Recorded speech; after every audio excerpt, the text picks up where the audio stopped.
मित्रांनो, मुख्यमंत्री माझी लाडकी बहीण योजनेबाबत एक मोठी अपडेट समोर आली आहे।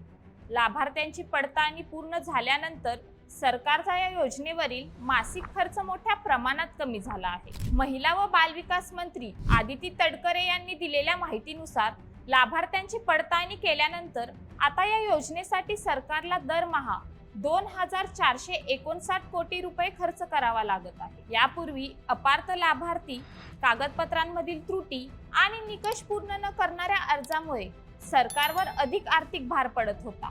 मात्र पडताळणीनंतर अपात्र लाभार्थ्यांची नावे वगळण्यात आल्याने खर्चात मोठी बचत झाली आहे। सरकारच्या म्हणण्यानुसार या पडताळणीमुळे केवळ पात्र महिलांनाच योजनेचा लाभ मिळणार आहे।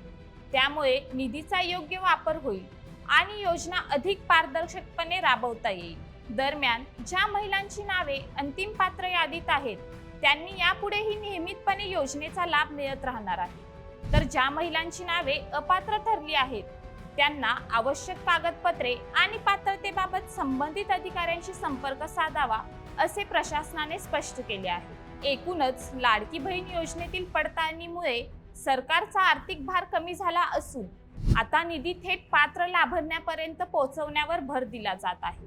तुम्हाला काय वाटतं? अशा सरकारी योजनांमध्ये लाभार्थ्यांची नियमित पडताळणी होणं गरजेचं आहे का?